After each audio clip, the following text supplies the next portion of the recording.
and welcome. Today's video is going to be all about baby-led weaning. Baby-led weaning has actually been something that people all around the world do and just recently got a name in the United States. So it's really where you give your child whole foods and you skip the puree stage. I will say some parents feel really uncomfortable to skip the puree stage because that's what their parents fed them and that's what they know. So I will tell you that you probably can just do both. There's no reason you can't offer your child purees and you can't offer baby-led weaning, which with whole foods. So what you're doing is you're going to be offering your child foods that they could hold into their hand and actually kind of gnaw on. So something to think about. A lot of parents are like, well, my kids don't have teeth and what do I do? Well, they're babies, so they don't have teeth, and that is okay. What you want to do is really make sure the foods are nice and soft and steamed or mildly toasted for toast, and we'll go through all of this so that way your kids can grab onto it and really gnaw on it with their gums. There are some kids that don't get teeth until 16 months old, so they still eat foods because the jaw is getting stronger and stronger and able to gnaw on the foods really well. And that's actually what one of the reasons of doing this is that kids actually learn to gnaw on food and build jaw strength earlier than kids on purees. One of the other benefits of baby-led weaning is that when you're feeding a baby a spoon full of food, they're not really regulating how much to eat. Versus baby-led weaning, they pick up the food themselves, they eat it, and they decide when they're done. So that's actually one of the biggest benefits that they say through baby-led weaning is that babies better learn how to regulate their sense of fullness versus learning to overeat at such an early age. You really can start off as early as 6 months, and there's no reason not to. And you would cut up foods that are really soft. In this case, these are sweet potatoes that I baked into fries.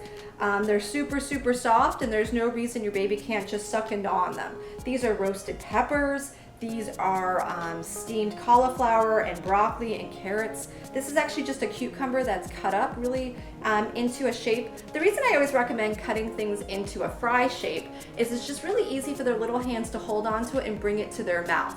So other things that you can do is bigger pieces of toast. The goal of baby-led weaning is to really focus on bigger pieces so you don't have to worry as much about choking or gagging.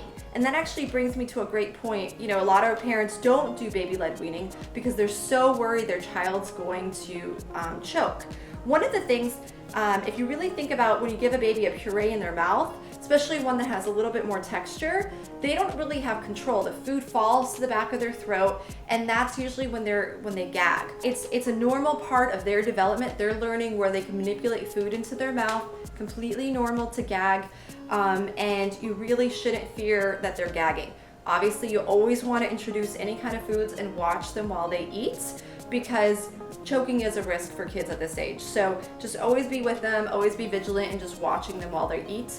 I hands down recommend that you sit down at a meal with your baby and you eat, and you could offer a lot of the same foods that your family is eating. Maybe around 7 or 8 months, you could start introducing meats, so grounded beef and shredded chicken, and they actually will again gnaw on it and really kind of suck the juices and get used to that flavor profile. I mean, that's so much of the benefit of doing baby-led weaning is that they start to get used to all these variety of flavors.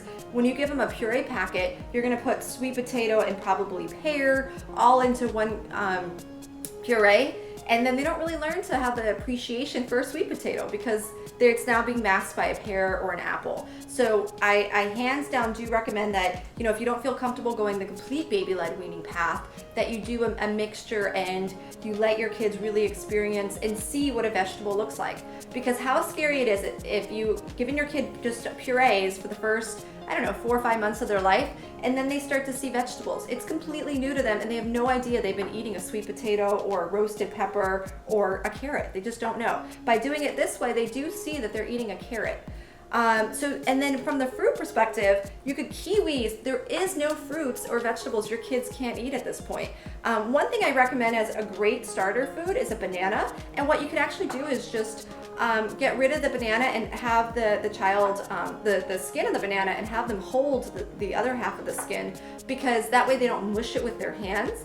Not that that's bad. I definitely do want to encourage that you guys let your kids play with the food, rub it on their body, rub it on their face, because kids learn through smell, touch, This is all a part of experiencing the food. So please feel free to let your kids rub it all over. It's supposed to be messy. So let your kids be messy. But when it comes to the banana, it just makes it nice that they can't really squeeze the banana, and that way they can actually kind of focus on eating it versus squeezing on it, because it is a fun sensation for them to squeeze on it. So I just wanted to cover everything that we have here. Rice, I really like to mix it up with like cheese or zucchini, so zucchini cheesy rice, because it's a little bit more put together, so it's going to be easier for them to grab, and plus it'll be a little bigger pieces in their mouth, so like one stray rice won't fall in the back of their mouth and really activate that gagging reflex as easily. So again, gagging is okay. It is a part of the process. We have hard-boiled eggs, we have bagels. You could actually just give your child a bagel like this and have them chew on it. Pancakes, these are filled with blueberry and cottage cheese. These are delicious. And quesadillas have a little bit of cheese, cut them up in small pieces. Cube cheese is great. You could even give them a stick of cheese, a cheese stick. Here's tofu. Tofu is a great food. You know, obviously if your child has soy sensitivities, let's not go ahead and do tofu.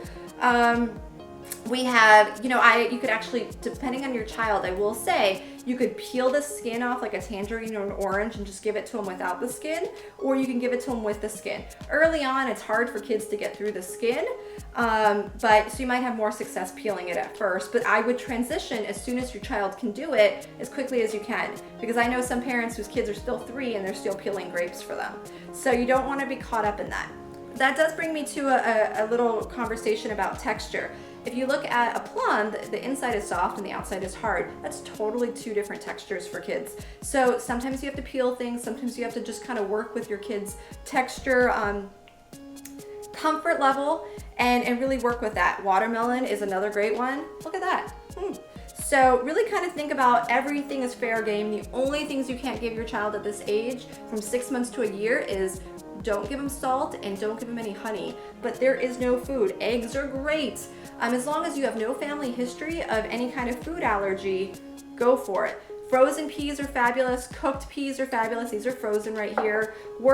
These are really good if your kids are teething because their gums hurt a little bit. So really just work at your child's comfort level and really have fun with it. You know, put a couple of different foods on their tray every meal and really kind of record them going to town. Remember to subscribe to our YouTube channel, find us on feedingmykid.com and ask questions and post advice. We look forward to the conversation and we hope that you give baby-led weaning a try.